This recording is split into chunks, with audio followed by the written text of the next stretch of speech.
इस वक्त इम्पोर्टेंट ये है कि ये मुल्क जा किस तरफ रहा है।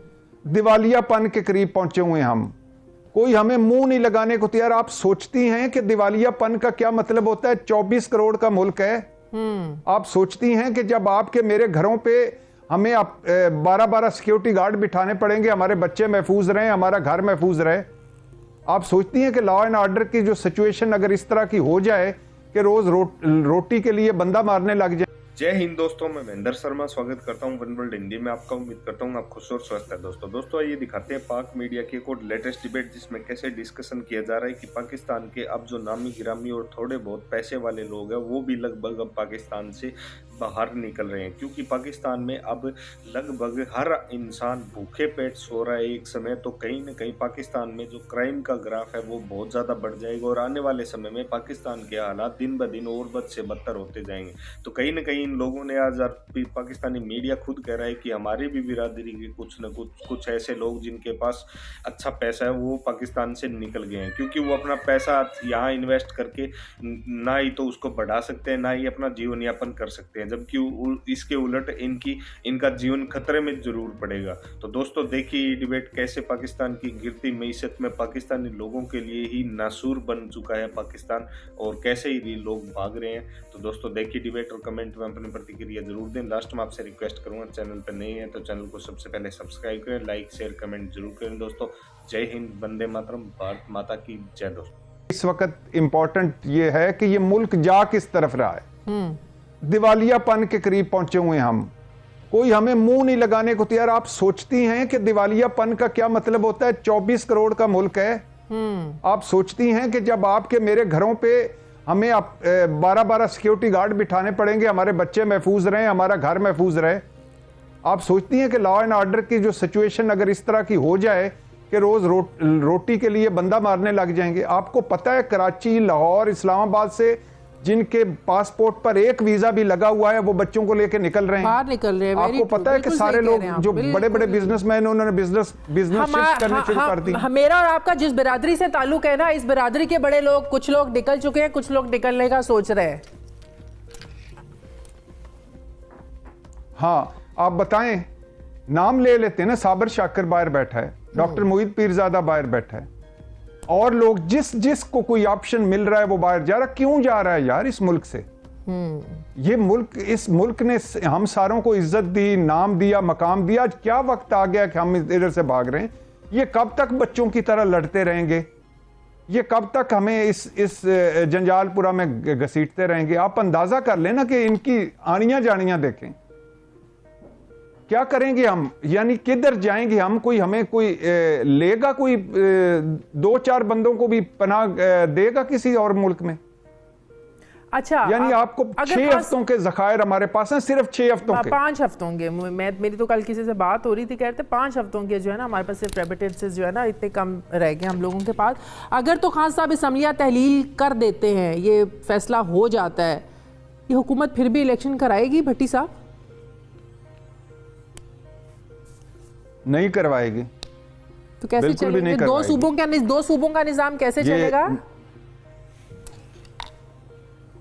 ये राजा रियाज अपोजिशन लीडर बन के बैठा है, पार्लियामेंट चल रही है कि नहीं चल रही? मजाक बना हुआ चल रही है कि नहीं चल रही? एक जिसको आइन और कानून में के जो मतलूब है वो हमारे बड़े फैसले कर रहा है कि नहीं कर रहा?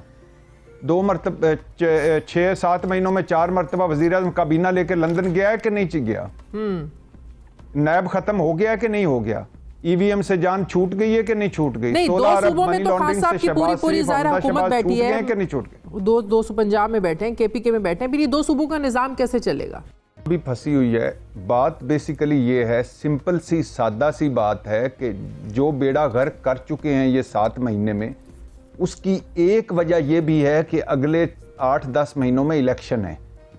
800 अरब के और टैक्स मुस्लिम लीग सर जोड़ के बैठती है कि हम लगाएं कि ना लगाएं, बिजली की कीमत बढ़ाएं कि ना बढ़ाएं, तकसीम कार बिजली की जो कंपनी है उनको उनके मुतालबात माने कि ना माने, 2,500 अरब के जो गर्दिशी कर्जे हैं उनको कहाँ से दें, बैंक जो हमें झंडी दिखा गए उनका क्या करें, 6 हफ्तों का जो ज़र मुबादला है उसका क्या करें, दोस्त ममालिक जो हैं उनके पैसे जो वो वापस ना ले जाएं, सऊदी अरब और चीन के पांव कैसे पड़ें कि अपने कर्जों को आगे कर लें।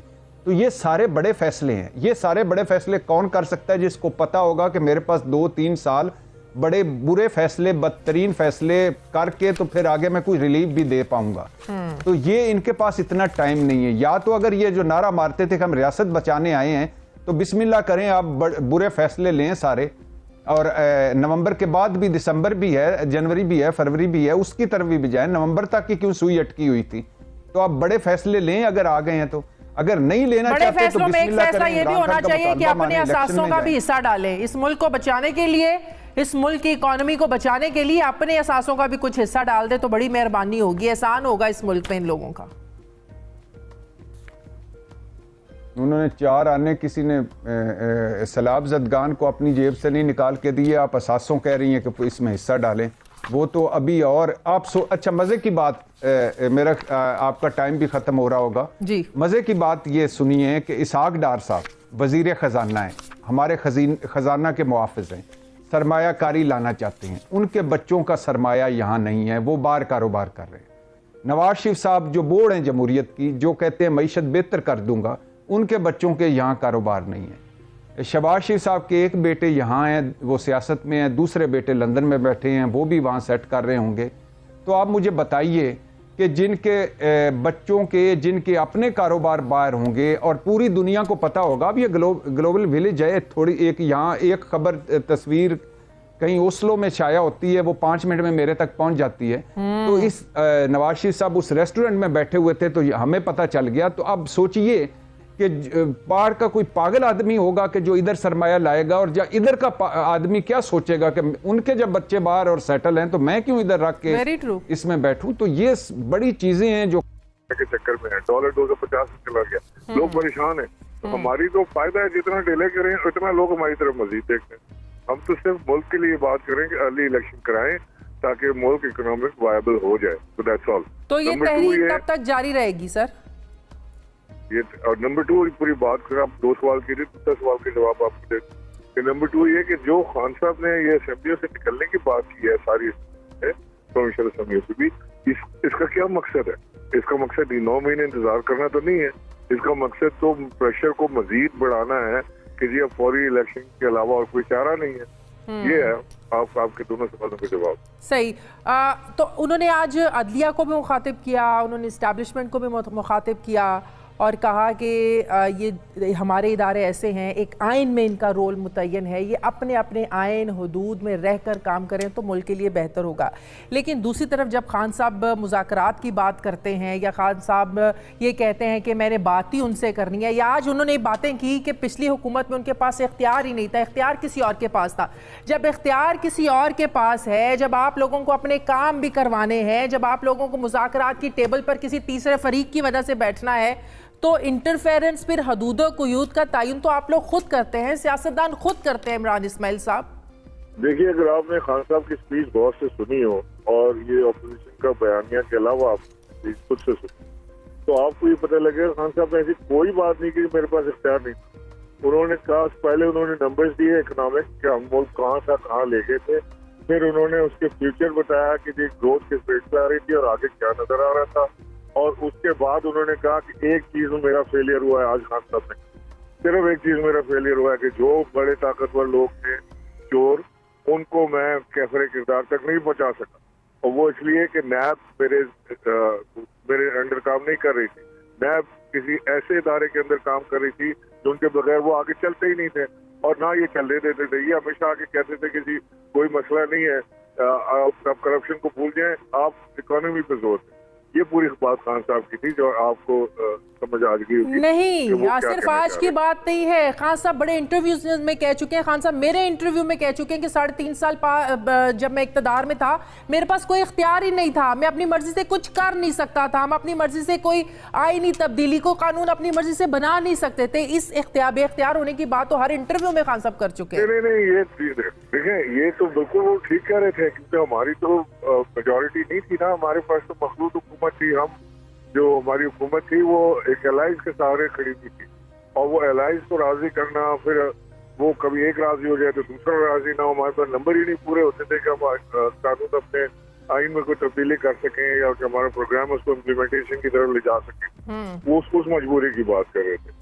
और ये तो उन्होंने साफ कहा है कि अगर मुझे अब सिंपल मेजोरिटी कम से कम 2/3 नहीं मिलेगी तो मैं हुकूमत नहीं बनाने वाला, मुझे अब ये अलाइंस के साथ हुकूमत नहीं बनानी।